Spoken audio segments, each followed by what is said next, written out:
Good morning. Today is the beginning of a new week.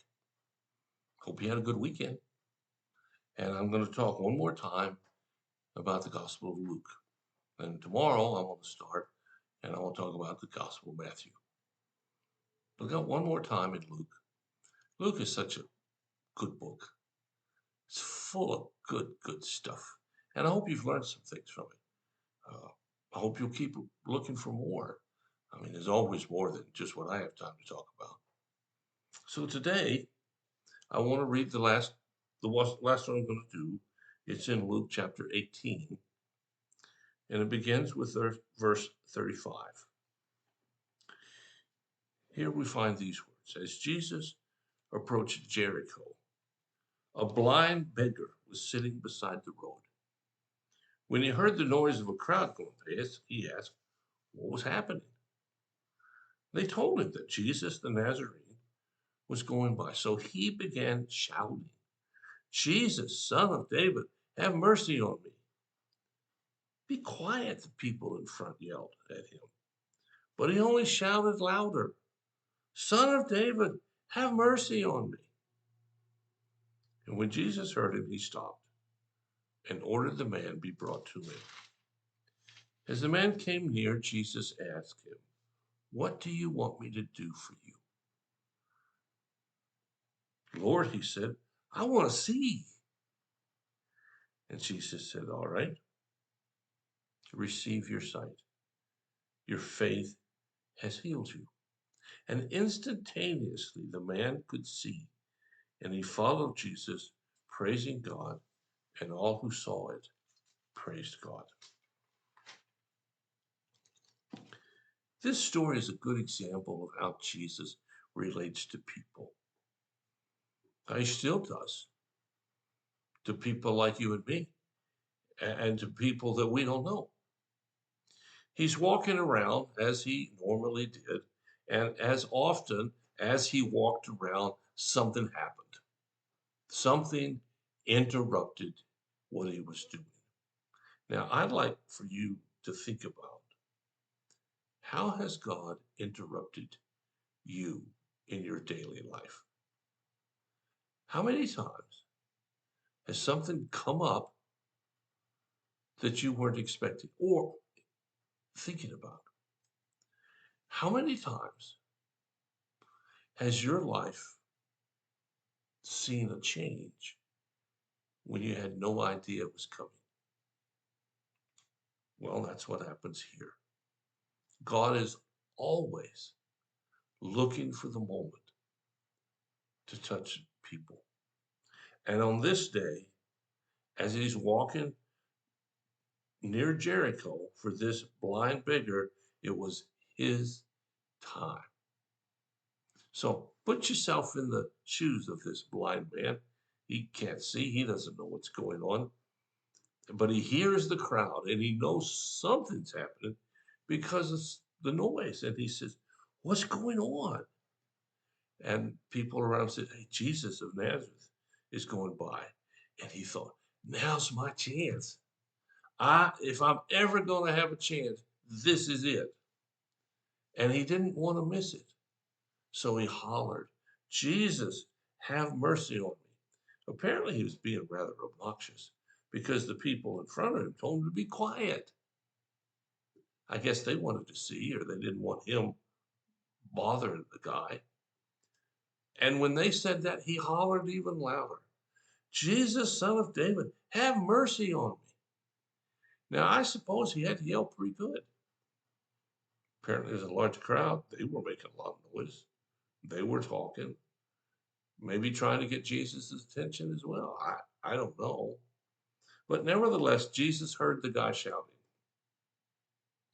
Now, what's important to see here is that God hears our shouts, even if they're quiet concerns of the heart.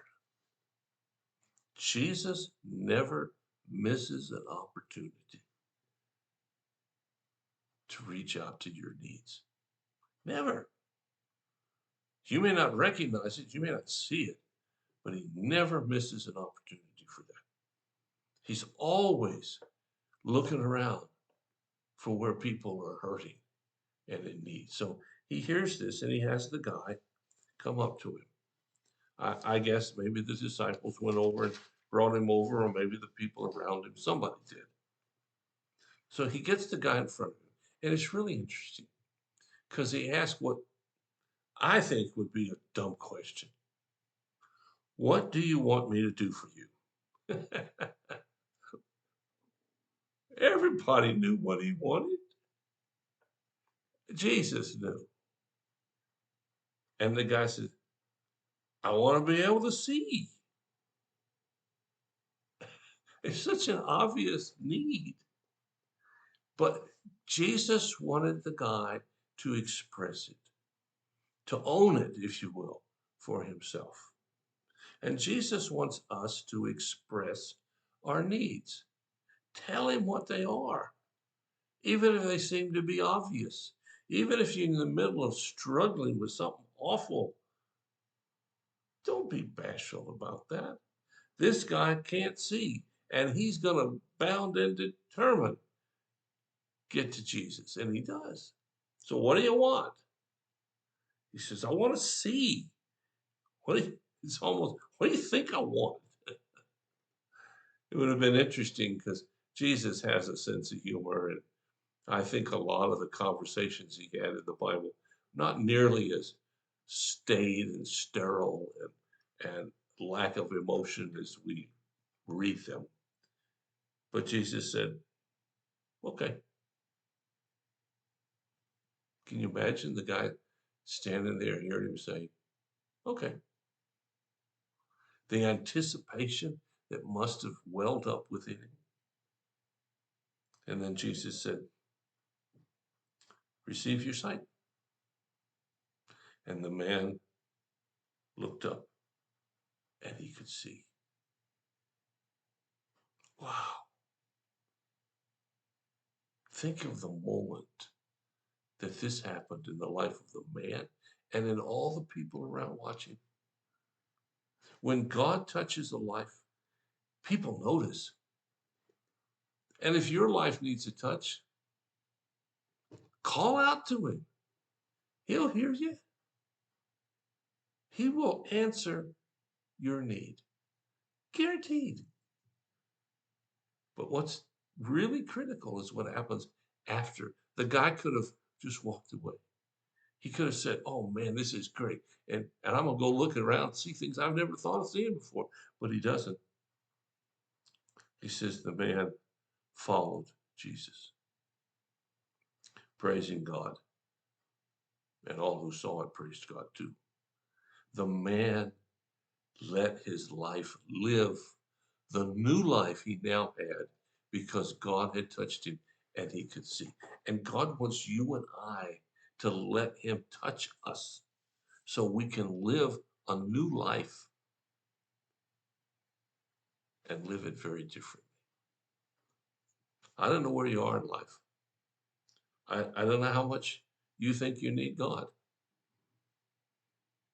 But I can tell you this, he's right there waiting as soon as you call on him. Well, think about it.